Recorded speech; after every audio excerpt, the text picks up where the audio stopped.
Catus Maximus here. Finally decided to upgrade my offset box wrench set. We'll see if it's really an upgrade. I've had this 5-piece Stanley set, Taiwanese, and they've actually held out pretty good.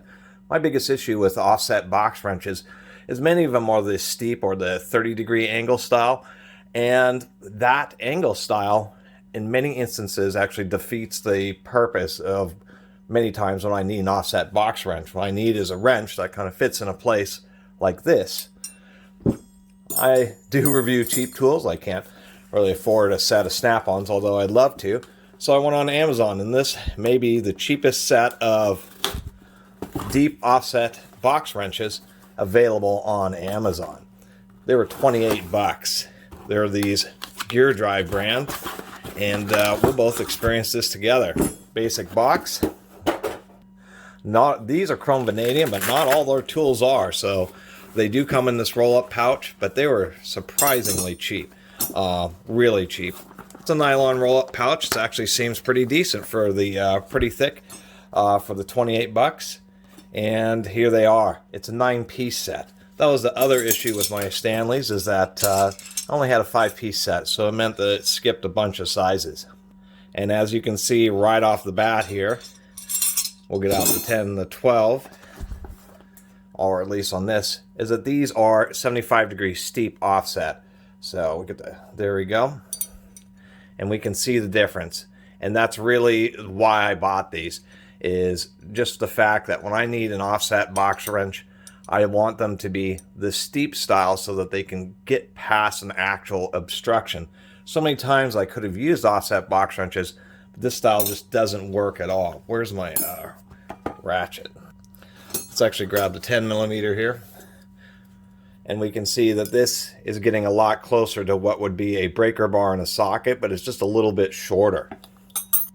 As a matter of fact, it's even a little bit shorter than a breaker bar with a stubby socket. Maybe just about the same height. Now, if we do take a closer look at them, they do say chrome vanadium and GearDrive. The logo's even a little bit of a knockoff of a gear wrench. That's pretty cheesy. Actually, it's more than just a little bit of a knockoff. So we have a genuine gear wrench. The logo is even substantially similar to gear wrenches. The font is substantially similar to gear wrenches. I bet that's what they're trying to do, is get people to buy these thinking that they're a gear wrench and realize that they're not. Something else that I'm also noticing about them. Well, first let me talk about it. I mean, as far as visual appearance, they seem to be pretty decent.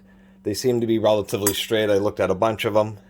The big deal about a 9-piece set over a 5-piece set is, of course, no skips. It goes through 6 through 23, no skips.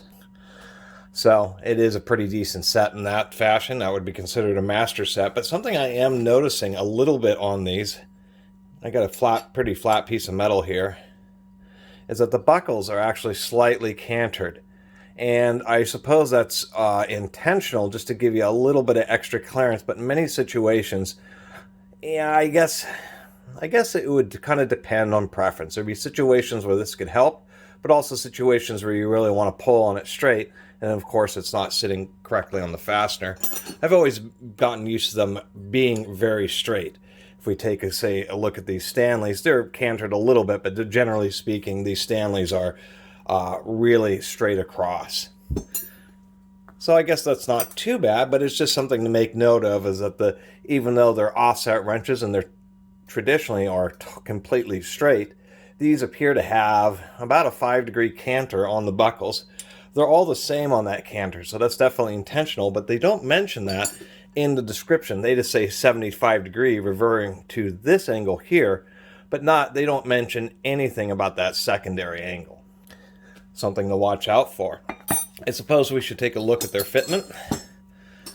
One thing I've liked about these Stanleys is, as ugly and cheap as they were, they actually had a really nice broaching on them. And even on one of these fasteners that's rolled, and these are always kind of not sized the best for fasteners, the Stanleys always fit really tight. Let's see how these guys do. It's looser than the Stanley, that's for sure. But it's acceptable. It's definitely tolerable, but it is not quite as tight. As a matter of fact, let's take a look at the 17 millimeter here. Once again, Taiwanese Stanleys have a pretty good, nice, tight fit there. What about these GearDrives. Try it out on the 17. It's a little better on the 17, but no, their fitment is just a little bit looser. So not the tightest of broaching, but what would you expect for $28, right? Now, of course, something else to mention is, since these are steep, is how well they designed this. And this curve, this 75-degree buckle here, actually looks pretty good. They did flare it out, so it has quite a bit of strength, because, of course, when you have these 75-degree ones, there's a whole lot of torsion, twisting force right on this section, so it does need to be made thicker. But it looks like they forged it pretty decently here. Relatively decent centering. You can see it's not perfect centering. And as I'm looking, these may be fluted or flank drive, but only slightly. But once again, Chinese wrenches, I'm actually kind of surprised they're as nice as they are for the price. They really don't appear to be fluted. And that can make some difference. There's a little bit. It's kind of like Craftsman, where their early fluting was just a little bit of extra undercutting. It wasn't real distinctive like modern sockets are. Otherwise, for the price, it's hard to argue. You can get a set of these, and then as you break or bend them, depending on how they hold up, or if one of them's really badly sized, you just replace that single one with like a some kind of tool truck brand. And that's kind of how I advocate, and what I've learned over time, even after doing this YouTube channel, is a lot of times buy the cheaper tools, because there's so many times we only use a wrench every once in a while, and it works just fine for that, and it saves you money to buy nicer quality tools, the stuff you use a bunch. And if you find you end up using, the 12 or the 10 millimeter to the point where you strip it out or break it, of course you could, deal with getting a warranty. But what's the point of a warranty on a not such a great tool? Just replace that one with a really nice one, because it's the one that you use the most.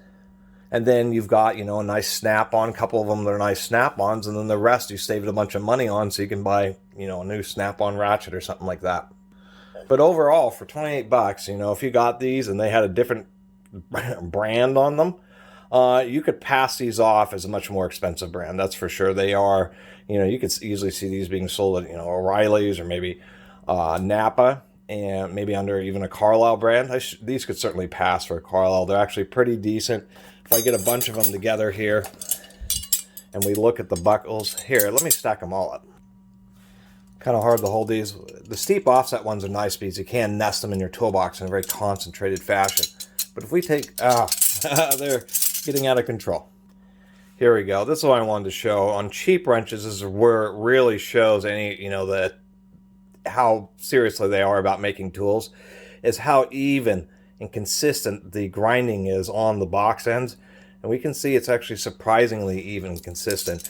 And if we really get across and look at the centering of the broaching on most of these wrenches, I'm actually surprised for 28 bucks. These are the type of thing that some kind of farm supply could buy, probably sell for 35 bucks.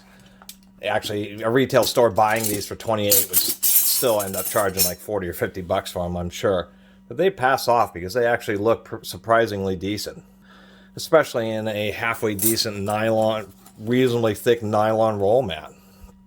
So anyway, it was another review that was excessively verbose, but I think these are pretty cool. And I think if somebody doesn't have a set of offset box wrenches, which actually are quite handy, many times it isn't just the fact that they're offset and get on the fasteners. They tend to be a reasonable length or a little bit longer than a traditional standard size combination box wrench for the same equivalent size. Plus you have this nice buckle on the end, which makes it more ergonomics. It's something that you can get a real solid purchase on. Spreads out the force, so you can really get a lot of torque with these. But my strong recommendation is to not ever buy ones with just a shallow 30-degree angle. They're almost useless. You really do want the 75-degree ones like this, where they actually step up and allow you to get next to something and essentially work as a wrench in a place where most times you might use a socket. And to tell you the truth, I looked through a lot of other GearDrive's tools, and this kind of seems to be what might be said their white horse. I think these are the best tool under the GearDrive brand. Most of their other stuff just look like I wouldn't bother with the rest. So many other brands, Technic and Sunex, I would get for other things. But when it comes specifically to this, these are actually better than the Sunex S wrenches I got, just because those S wrenches were made in India. And they were okay, but I was a little disappointed by them. These are surprisingly enough much better than those, at least for the fit and finish. And it's kind of nice to have finally mostly a master set, 6-23 with no skips. The only other complaint that I might have is that somehow they could have fit a 24 millimeter in there, just because 24s are actually surprisingly common, especially on like rear differential drain bolts on Mitsubishis and stuff like that. Anyway, just want to do my 2 cents, 10 minutes worth of it, on these Gear Wrench GearDrive knockoff off 75 degree steep offset box wrenches. And actually, we'll see how they hold up, but they certainly do look halfway decent, especially for a 9-piece set for $28. Anyway, I really appreciate everybody who's been watching and subscribing. And if you haven't subscribed, please do. Until next time, Catus Maximus out.